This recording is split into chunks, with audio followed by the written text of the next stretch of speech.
Hi guys, nous sommes lundi 30 mars. Je vous propose aujourd'hui la correction de l'exercice que je vous avais demandé, à savoir écrire la biographie de William Shakespeare avec les éléments que vous aviez sous les yeux. Il fallait faire attention à deux choses. Il fallait faire attention au fait qu'il y avait des phrases au prétérit, pour celles qui étaient datées, qui étaient dans le passé. Et il y a aussi des phrases à faire au présent parce qu'on vous propose en fait des éléments qui sont toujours vrais, tout simplement. On fait attention aussi au fait que c'est la troisième personne du singulier. Donc, il va falloir ajouter les S. Normalement, vous auriez dû écrire et vous auriez dû trouver les phrases suivantes sur votre cahier. Pour le premier élément, he was born in Stratford in England. Deuxième élément, he was baptized in 1564. Troisième élément, he died in 1616. Vous pouvez aussi dire he died in et donner le lieu avec England ou Stratford.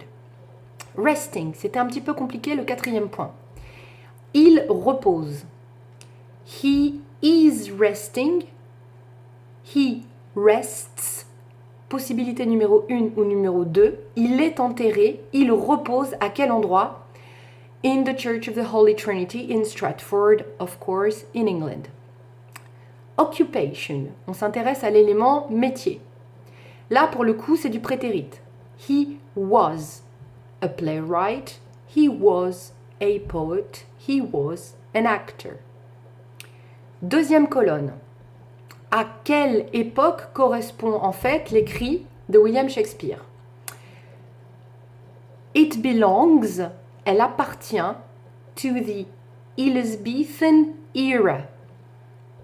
His work, his writing belongs to. Ses écrits, son travail appartient à l'époque que l'on appelle élisabéthaine en littérature anglaise. Dans le monde aussi d'ailleurs, mais enfin bon, c'est la littérature anglaise. Movement, it belongs, elle appartient, donc ses écrits appartiennent, to the English Renaissance.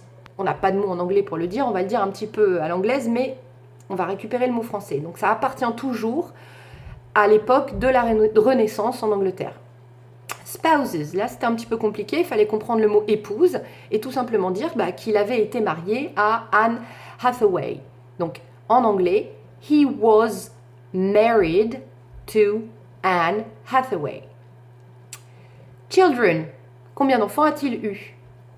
En anglais, he had 3 children.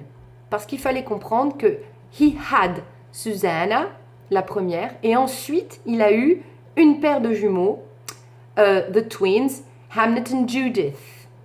Dernier élément, combien a-t-il écrit de pièces de théâtre? Combien a-t-il écrit de poèmes et de sonnets? Verbe au prétérit, he wrote 39 plays and 154 sonnets. Voilà pour la correction à l'oral. J'espère que ça va aller. Vous connaissez vos verbes. Attention, je vais bientôt vous préparer à la troisième. Rappelez-vous, on s'est arrêté au niveau des verbes irréguliers à la deuxième salve. On va faire la troisième salve. On va la faire un tout petit peu différemment. Commencez à la repérer dans vos livres que vous avez à la fin au niveau de la liste. On fait 2 et 2, 4. On avait fait 4. On fait les 51 à 60. Ok, donc on va commencer à les regarder. Je vais vous proposer un exo dessus pour commencer à les réviser autrement. Mais eux aussi, il va falloir les apprendre. Ok, guys? Voilà pour la correction. Je reviens vers vous avec une autre vidéo pour la suite. Passez un bon lundi. J'espère que vous n'avez pas trop de travail et que vous allez tous vraiment bien. Je vous embrasse. À bientôt. Bye bye, guys.